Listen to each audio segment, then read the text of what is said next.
The wrench slipped from Tommy Martinez's oil-stained hands, clattering to the concrete floor of his garage. For the third time in 10 minutes, his fingers were shaking again. Not from the cold, though November in Millbrook, Ohio cut through his thin coveralls like a blade, but from hunger. Before we jump back in, tell us where you're tuning in from.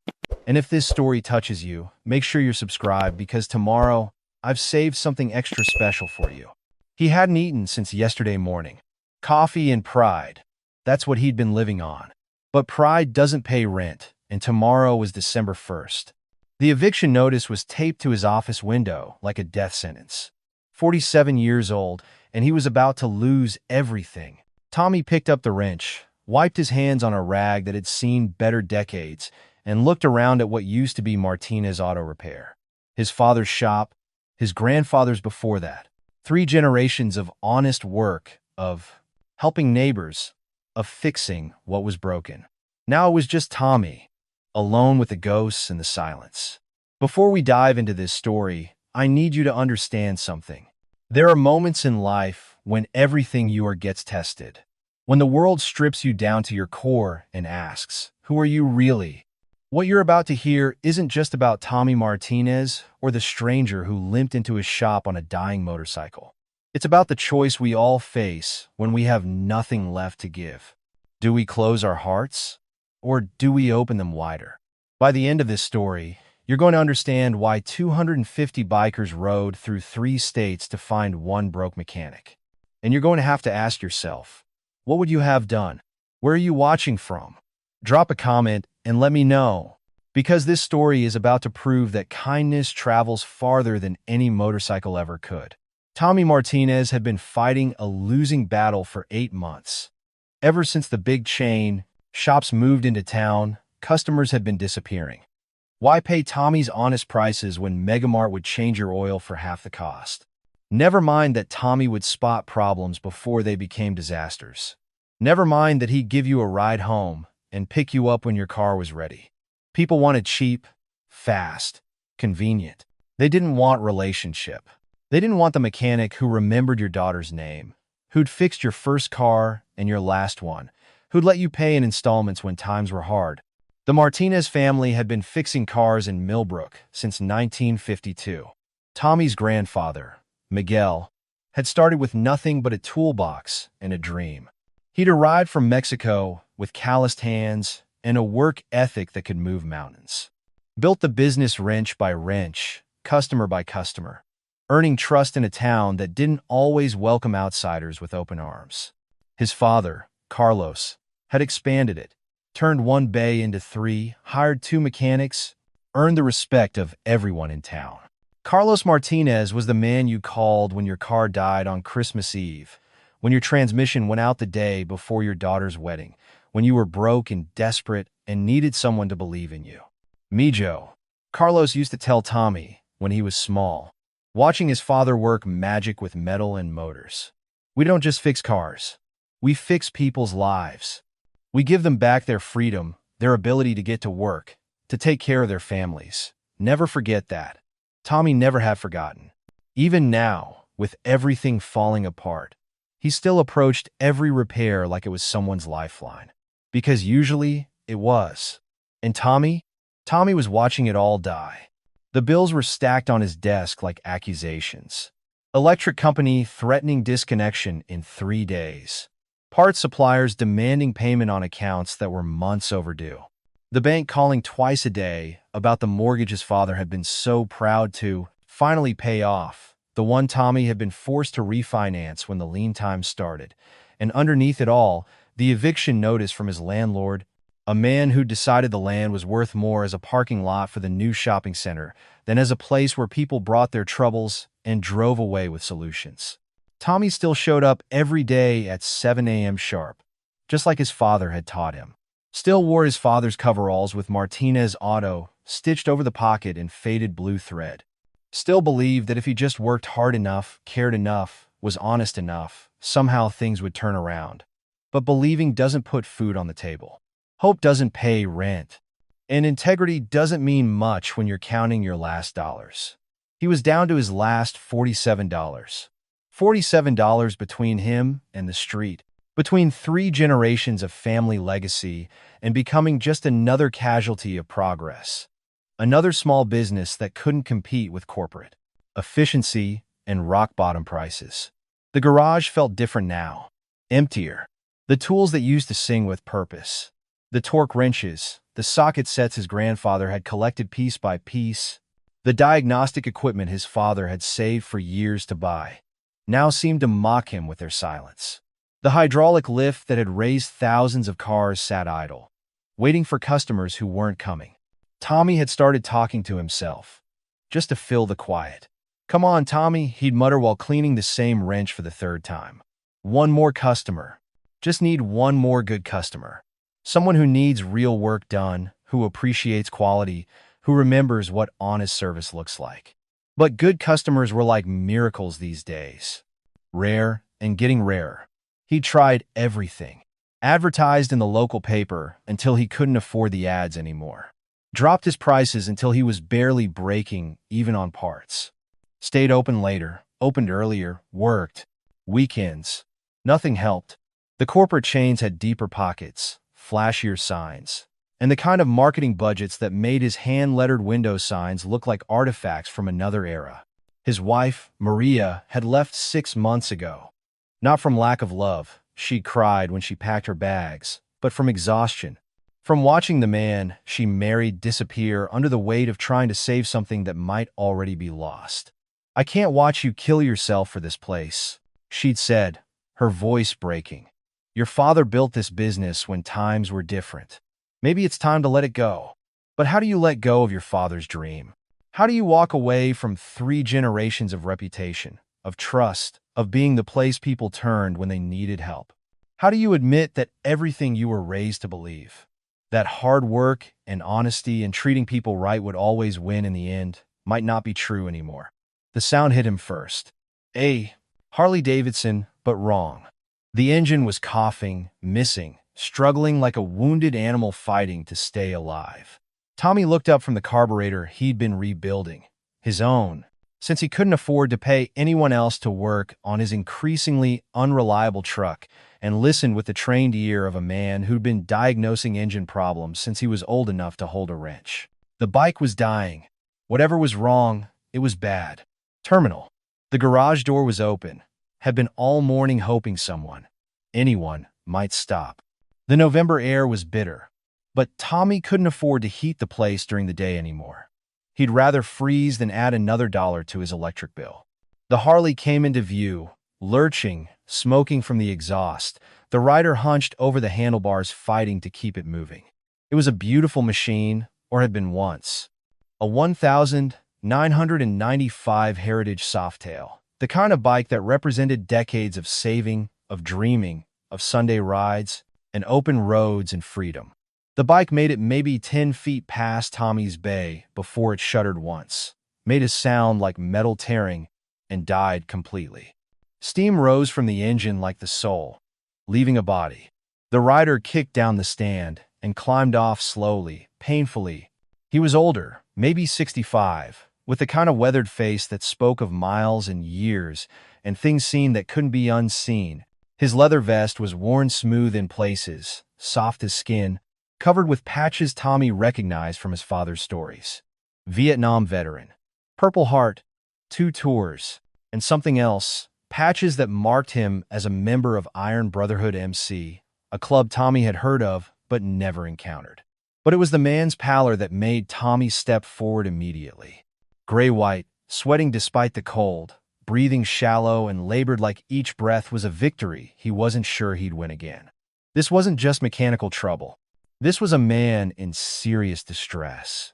"You okay, sir?" The biker looked up, eyes fighting to focus. When they did, Tommy saw something he recognized. The look of a man carrying more weight than any human being should have to carry. Pain layered on pain, physical and otherwise. "Bike died," Frank said, his voice rough like gravel. "Just need to get home. Live about 3 hours north. My grandson's getting married tomorrow. Promised I'd be there." Tommy walked over to the Harley. ran his hands over the engine with the reverence of a man who understood that motorcycles weren't just machines. They were extensions of their riders' souls. The metal was hot, too hot, and he could smell the sweet scent of coolant mixing with oil. Never a good sign. "Let me take a look," Tommy said, already knowing he shouldn't. Knowing he didn't have time for charity cases. Knowing he needed paying customers, not broken-down bikers who probably had as little money as he did. But the man was leaning against the bike like it was the only thing, keeping him upright. And something in his eyes, desperation mixed with dignity, hope fighting against the knowledge that hope might not be enough, reminded Tommy of his father. Carlos Martinez had never turned anyone away. Never. "Name's Frank," the biker said, extending a hand that shook slightly. "Frank Kowalski, and I know I look like hell. Been fighting lung cancer for 2 years. Doctors gave me 6 months to live. That was 8 months ago."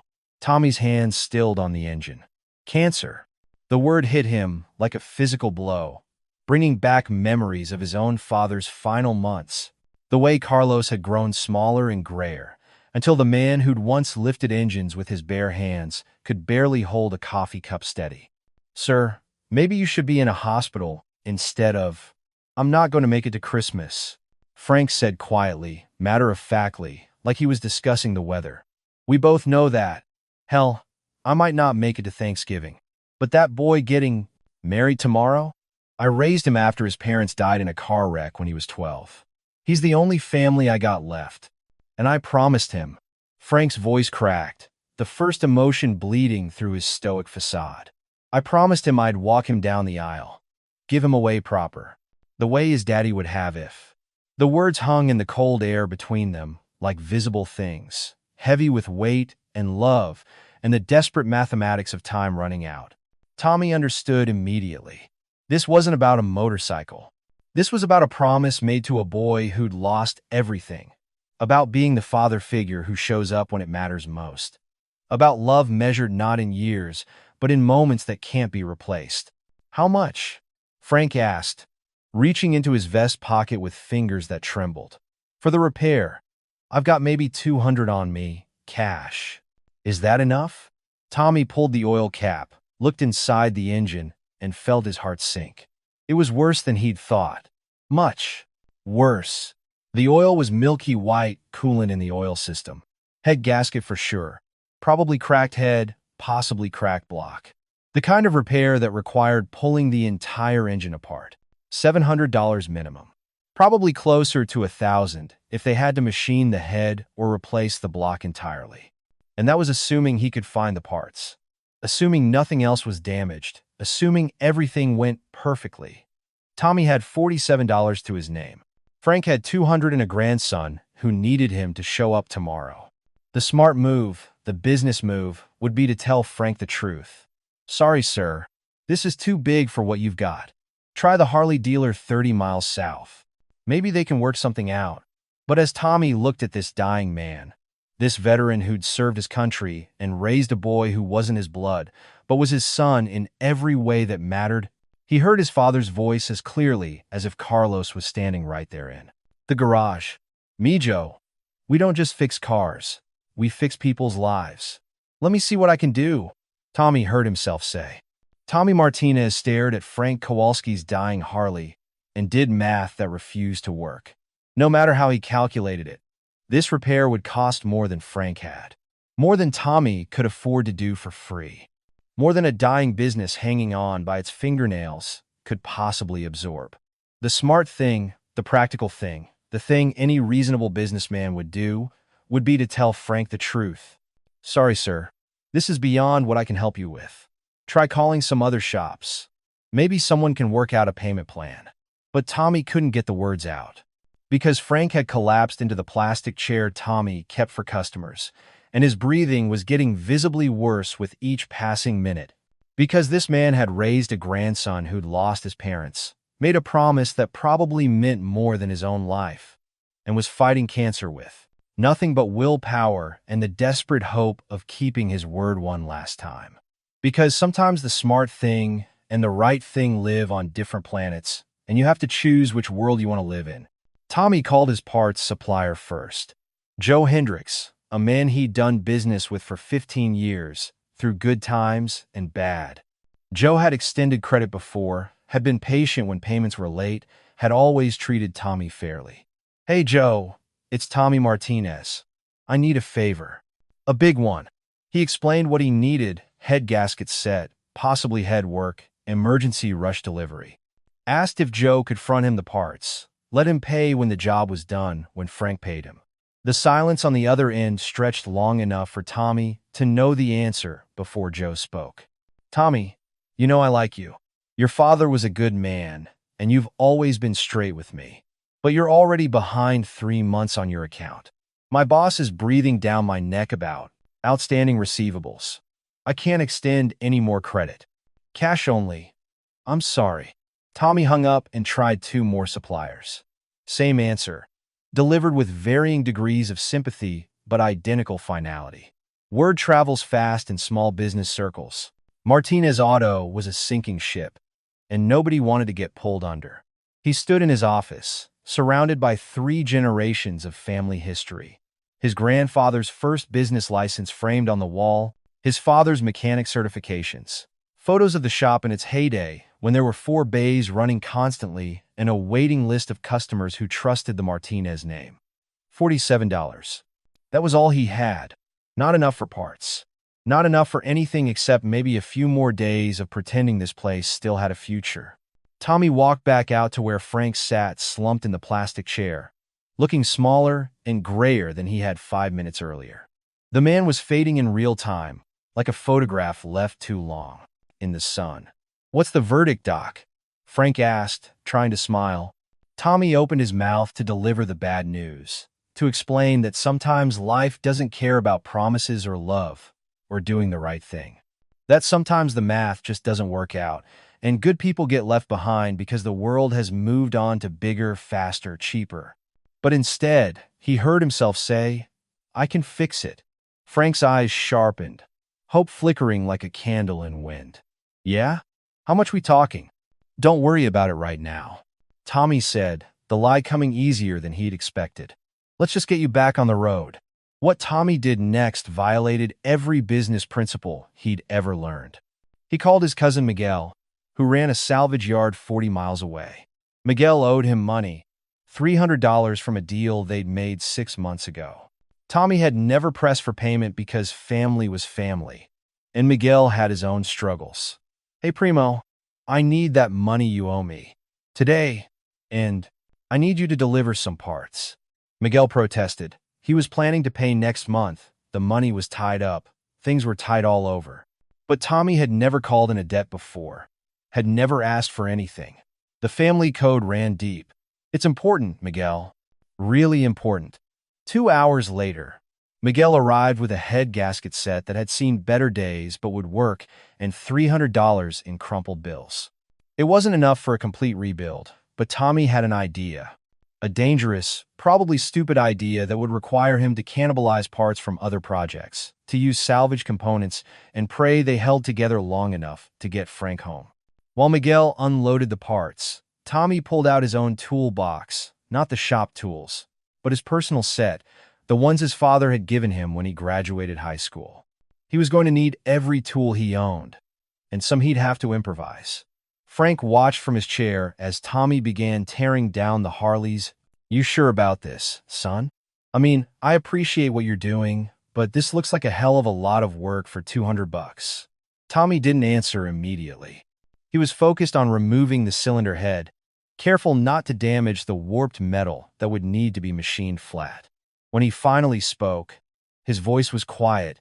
"My father used to tell me that we don't just fix machines. We fix people's lives. Sometimes that costs more than money." Frank was quiet for a long moment. When Tommy looked over, the old biker was crying, not the dramatic tears of movies, but the quiet leak of a man who'd thought he was beyond being surprised by human kindness. "Your father raised a good man," Frank said finally. Tommy nodded, not trusting his voice, and went back to work. The next 8 hours were a blur of controlled desperation. Tommy worked with the focused intensity of a surgeon, because in a way, that's what he was. This wasn't just about fixing an engine. This was about keeping a promise alive, about making sure a young man didn't walk down the aisle alone, about proving that sometimes love and determination could overcome impossible odds. He pulled parts from 3 different bikes in his back lot. A cylinder from a 92 that had been totaled in an accident, valves from a 98 that someone had abandoned when the repair costs exceeded the bike's value. He mixed and matched, adapted and improvised, using every trick his father and grandfather had taught him, and a few he invented on the spot. The head was warped, but not beyond saving. Tommy spent 2 hours with files and sandpaper, working by hand to get the surface flat enough to seal properly. It wasn't pretty, but it would hold. The valve train was worn, but again, not beyond hope. Tommy adjusted clearances to compensate, set timing by ear because his electronic equipment had been repossessed 3 months ago. Frank dozed fitfully in the chair, waking periodically to check Tommy's progress. He never complained, never asked how much longer, never mentioned that he was probably supposed to be in a hospital somewhere instead of watching a broke mechanic perform mechanical miracles in a freezing garage. As the sun set outside, casting long shadows through the open bay doors, Tommy began reassembling the engine. His hands were numb from cold and exhaustion, but they moved with the precision that comes from decades of practice. Every bolt torqued to specification, every gasket seated perfectly, every connection made with the care of a man who understood that someone's life depended on his work. At 11:47 p.m., Tommy turned the key. The Harley coughed once, hesitated, then roared to life with a throaty rumble that makes every motorcycle enthusiast's heart skip a beat. The engine ran smooth and strong. No smoke, no strange noises, just the pure sound of American iron running the way God intended. Frank struggled to his feet, tears streaming down his weathered cheeks. He listened to his bike run for a full minute before speaking. "It sounds better than it has in years," he said, his voice thick with emotion. "How much do I owe you?" Tommy wiped his hands on a rag, thinking about the 8 hours of labor, the parts he'd scavenged and adapted, the $300 from Miguel that had paid for the gasket set. By any reasonable measure, this job was worth at least $800. Maybe more. $200, he said. "That's what you said you had." Frank stared at him. "Son, that's not right. This was way more work than $200, Tommy repeated firmly. "That gets you to your grandson's wedding. That's what matters." Preparing and narrating this story took us a lot of time, so if you're enjoying it, subscribe to our channel. It means a lot to us. Now back to the story. Frank reached into his vest and pulled out a worn wallet. Counted out $200 in 20s and 10s and 5s. Money that had clearly been saved carefully, probably over months. As Frank handed him the money, Tommy realized he'd just made the worst business decision of his life. He'd used his last resources, called in his only favor, and worked for basically nothing to fix a stranger's motorcycle. In the morning, he'd still be broke. The eviction notice would still be taped to his window. The bills would still be stacked on his desk like accusations. But Frank Kowalski would make it to his grandson's wedding. "Thank you," Frank said, shaking Tommy's hand with a grip that was stronger than his frail appearance suggested. "I don't know how to repay this." "You already did," Tommy said. "You trusted me with something that mattered. That's payment enough." Frank climbed onto his bike, took a moment to familiarize himself with the controls again, then looked back at Tommy one last time.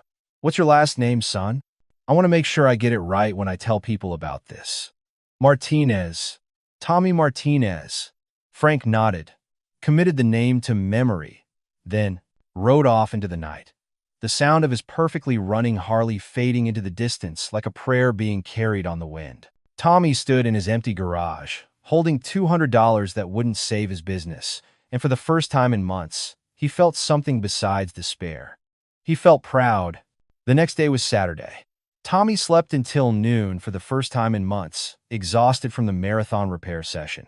When he finally made it to the shop, he found a voicemail on his ancient answering machine. The red light blinked insistently, like a heartbeat. Frank's voice, stronger than it had been the night before, filled the quiet garage. "Tommy, it's Frank Kowalski. I made it to the wedding, son. Got there with an hour to spare. My grandson cried when I walked through those church doors. Hell, I cried too. The bike ran like a dream. 3 hours of highway, not a single hiccup. I told everyone about you, about what you did. My whole club was there for the wedding, and they want you to know something. You didn't just fix a motorcycle last night. You saved a promise. You saved a moment that can never be replaced. Thank you doesn't begin to cover it, but thank you. Tommy played the message 3 times, standing alone in his garage with tears he didn't bother to wipe away. But Frank hadn't just called Tommy. He'd done something else, something Tommy wouldn't understand for another 48 hours. Frank Kowalski was a respected member of Iron Brotherhood MC, a club with chapters across 5 states. More than that, he was a Vietnam veteran, a Purple Heart recipient, a man who'd carried his brothers out of firefights and never left anyone behind. In the motorcycle community, especially among veteran riders, Frank's word carried weight. That Saturday evening, still glowing from watching his grandson marry the love of his life, Frank made a series of phone calls. To his club president, to the regional coordinator, to brothers he'd ridden with for decades, men who understood codes of honor that the civilian world had largely forgotten. There's a mechanic in Ohio, he told them, guy named Tommy Martinez. He did something for me, for us, something that needs to be recognized. The story spread through the motorcycle community like wildfire. Not just Iron Brotherhood, but their brother clubs, rival clubs, independent riders who shared the same values, even if they didn't share the same patches. Social media posts appeared on Facebook groups with thousands of members. Phone calls were made between clubs that normally didn't speak to each other.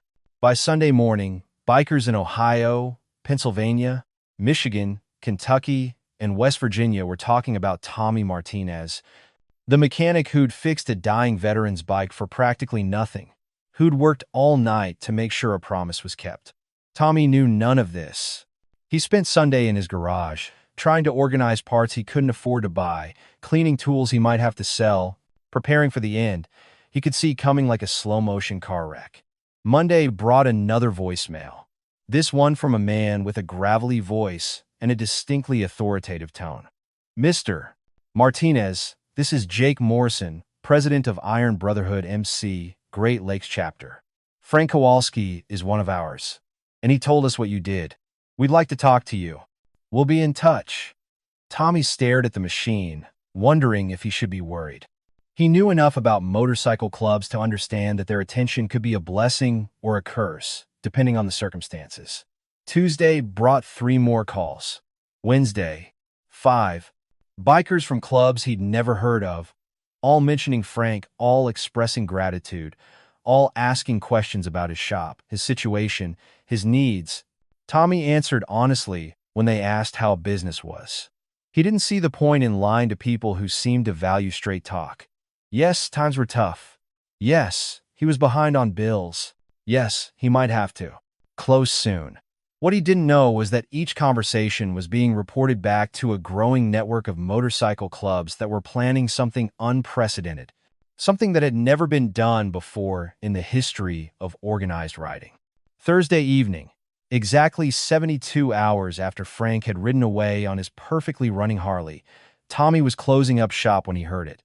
The rumble, distant at first like thunder on the horizon, but growing closer, louder, more complex, like multiple storms converging on a single point.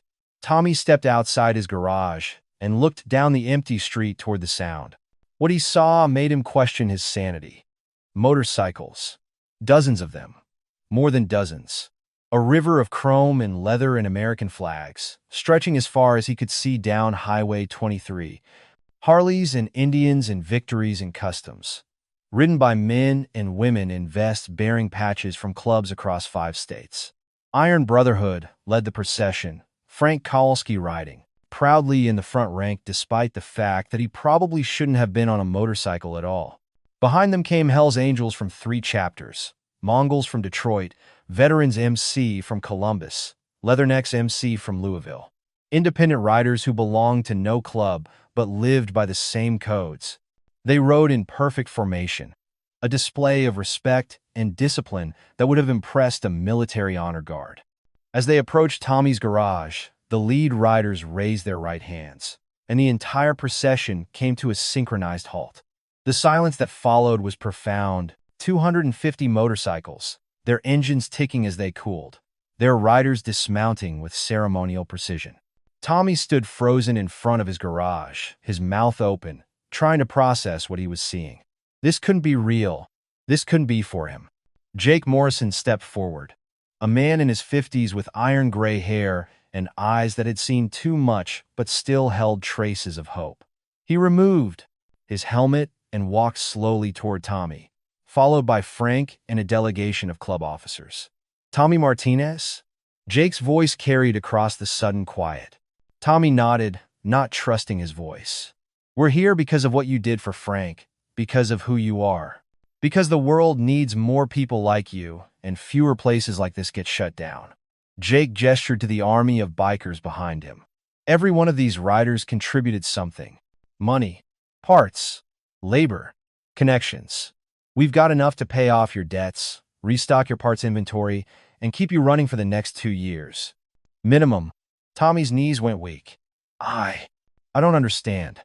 Frank stepped forward, looking healthier than he had 3 days ago, powered by the joy of promises kept and communities rallied. "Son, you gave me the most important moment of my life. You made sure I could walk my grandson down that aisle. You think we're just going to let you disappear?" What happened next was something Tommy Martinez would remember for the rest of his life. Something that would change not just his business, but his understanding of what community could look like when people decided to show up for each other. Jake Morrison signaled to the crowd of bikers, and they began moving with the precision of a military operation. Some produced envelopes thick with cash.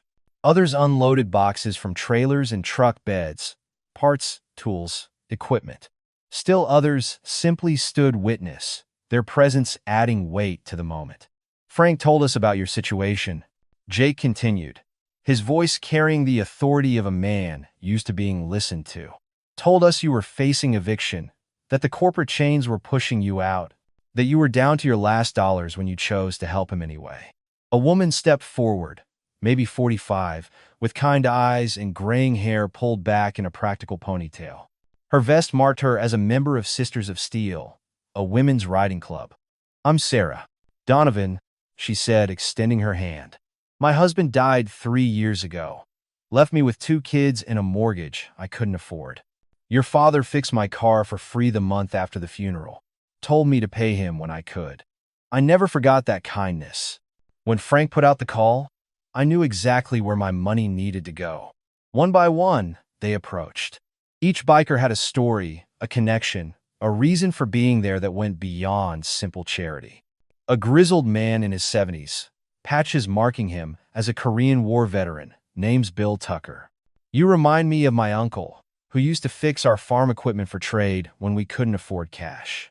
Good people shouldn't have to choose between helping others and staying in business. A younger man, maybe 30, with the clean-cut look of someone still active military. Marcus Rodriguez. Army Reserves. Frank's story made it to our base. A bunch of us pooled money because we believe in supporting people who support veterans. An older woman whose vest indicated she was the matriarch of a family riding club. "My grandson needed engine work on his truck to get to job interviews. Your father did the work and told him to pay it forward someday instead of paying back. Time to pay it forward." The envelopes kept coming. $20 from a retiree on a fixed income, $500 from a successful businessman who remembered struggling years, $50 from a group of college students who'd heard the story and scraped together what they could. But it wasn't just money. A man who owned a parts supply business in Kentucky had brought a truck full of inventory, head gaskets, brake pads, belts, hoses, fluids. "Consider it starter stock," he said, "and I'll match your father's old payment terms. We'll work something out." Another rider owned a tool company and had loaded a trailer with diagnostic equipment, air tools, specialty wrenches. Every mechanic needs proper tools. Your grandfather would understand. A woman who ran a marketing firm had prepared promotional materials, professional signs, business cards, a website design. Small businesses need to look professional to compete. Let me help level the playing field. Tommy stood in the middle of it all, overwhelmed, trying to process the magnitude of what was happening. These weren't wealthy people throwing around disposable income. These were working-class folks, many of them struggling with their own challenges, who had chosen to invest in a stranger's dream because one of their own had vouched for his character. Frank appeared at his elbow, grinning despite his obvious fatigue. "Told you I wanted to repay what you did. This is how we do it in our world. When someone shows honor, we show honor back." Jake Morrison was holding a thick envelope, obviously the main collection. "This is from everyone," he said. "Enough to pay off your debts, cover your back rent, and give you operating capital for at least a year. But there's a condition." Tommy's stomach dropped. There was always a catch. There had to be. "The condition is that you keep being who you are. Keep helping people who need it. Keep your father's legacy alive. And if you ever hear about someone else in trouble, someone who deserves a hand up, you pass it on." The envelope was heavier than it looked. Tommy opened it with shaking hands and nearly collapsed when he saw the amount. $47,000. More money than his business had cleared in the past 2 years combined. "I can't," he started, but Jake cut him off. "You can and you will. Because this isn't charity, Tommy. This is investment. We're investing in the kind of person who'll work all night to help a stranger keep a promise. We're investing in the kind of business that values people over profit. We're investing in the idea that good people shouldn't have to fail just because the world has gotten meaner." Sarah Donovan stepped up beside Jake. "There's something else. We've been making some calls, talking to some people. The corporate chain that's been undercutting you? Turns out they've been cutting corners on safety inspections, using substandard parts, not properly disposing of waste oil. A few anonymous tips to the right regulatory agencies, and they're going to be too busy dealing with fines and violations to worry about small competitors." Tommy stared at her. "You didn't. We didn't do anything illegal," she said, with a smile that was half angel, half devil. "We just made sure the authorities knew what was already happening. Fair competition is one thing. Cheating is something else entirely." As the sun set over Millbrook, Ohio, the bikers began mounting up for the ride home. But not before each one stopped to shake Tommy's hand, to look him in the eye, to make sure he understood that this wasn't just a moment of charity, but an induction into a brotherhood that transcended patches and bikes and any of the superficial things that divided people. Frank was among the dance, last to leave. His energy was clearly flagging, but his eyes were bright with satisfaction. "My grandson asked me to give you this," he said, handing Tommy a handwritten note. He wanted to thank the man who made sure his grandfather could walk him down the aisle. Tommy unfolded the note, written in careful script. "Mr. Martinez, I don't know you, but I know what you did for my grandfather. You gave me the most important moment of my life, seeing him there when I turned around at the altar, knowing he'd fought to keep his promise. My wife and I are planning to drive down next month, so I can shake your hand properly and bring you some of my grandmother's cookies. She always said the best way to thank someone is with something made with love. Thank you for giving us forever memory." Michael Kowalski. Tommy looked up to find Frank watching him with obvious emotion. "That boy is everything to me," Frank said quietly. "You made sure I got to see him start his life right. I'll never forget that. None of us will." As Frank rode away, his Harley running smooth and strong, Tommy stood alone in front of his garage, holding an envelope that represented more money than he'd ever imagined. Surrounded by parts and tools and equipment that would let him rebuild his business into something better than it had ever been. But more than that, he was holding something else, proof that his father had been right all along. Proof that fixing people's lives was the most important work a person could do. Proof that in a world that often seemed to reward selfishness and exploitation, kindness was still the most powerful force of all. 6 months later, Martinez Auto Repair was busier than it had been in Tommy's father's time. Word had spread throughout the motorcycle community and beyond about the mechanic, who'd worked all night to help a stranger keep a promise. And people wanted to do business with someone they could trust. The corporate chain that had been undercutting him was gone. shut down by regulatory violations that would have been avoided if they'd chosen quality over quick profits. Tommy had hired two mechanics to help with the increased workload, both of them veterans who'd heard about his shop through the biker network. Frank Kowalski had passed away in March, peacefully in his sleep after a winter that had been better than anyone expected. His grandson Michael had called personally to tell Tommy about the funeral, about how Frank had spent his last months telling everyone about the mechanic who'd saved his wedding day. "He kept your business card in his wallet," Michael said, "right next to a picture of me and my wife from the wedding. He said you were proof that good people still existed." The funeral had been attended by over 400 bikers from across the region.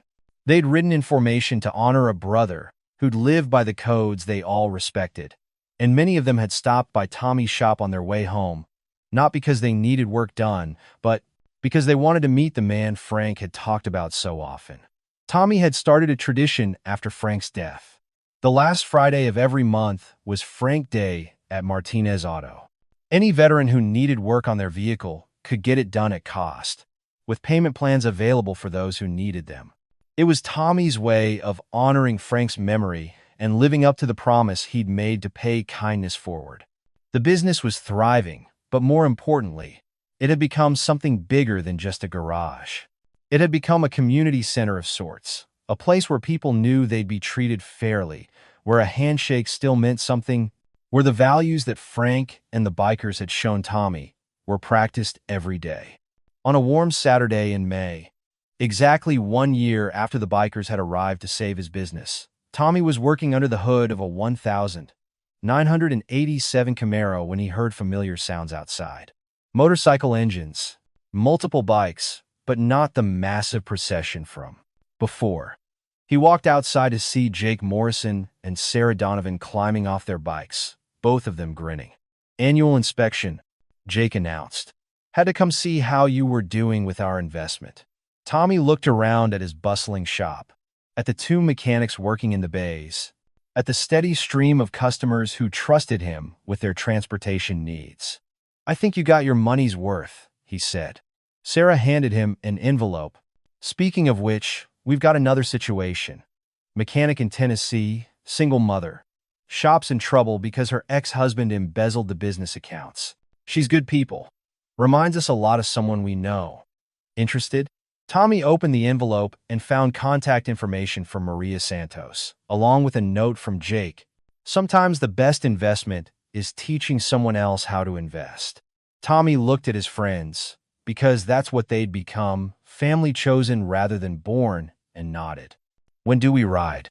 3 weeks later, a convoy of 150 motorcycles rolled into Knoxville, Tennessee, carrying the same message they'd brought to Tommy. Good people shouldn't fail because they're good people. The movement had grown beyond anything anyone had imagined.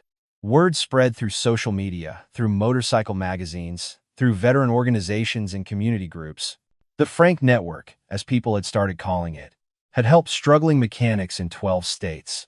Expanded to include small diners and family restaurants, independent bookstores, any business that represented the values Frank had died believing in. Tommy had become something he'd never expected. A leader in a movement that proved ordinary people could still do extraordinary things when they decided to show up for each other. His shop wall now displayed dozens of photos and thank you notes from people who'd been helped by the network, veterans who'd gotten back on their feet, families who'd saved their homes, small businesses that were thriving because someone had cared enough to invest in them. But the photo Tommy looked at most often wasn't one of the thank you notes. It was a picture Michael Kowalski had sent him from the wedding. Frank, in his dress uniform, walking his grandson down the aisle with pride and joy radiating from every line of his weathered face. That picture reminded Tommy every day why he did what he did. Why he got up at 6 a.m. to open the shop. Why he stayed late to help someone who couldn't afford to be stranded. Why he'd chosen to keep his father's legacy alive instead of taking the easier path. Because sometimes, keeping a promise to a stranger changes everything. Because sometimes, the smallest act of kindness can create ripples that spread farther than you ever imagined. Because sometimes, fixing what's broken means more than just engines and transmissions and machinery. Sometimes, it means fixing what's broken in the world. Up next, you've got two more standout stories right on your screen. If this one hit the mark, you won't want to pass these up. Just click and check them out.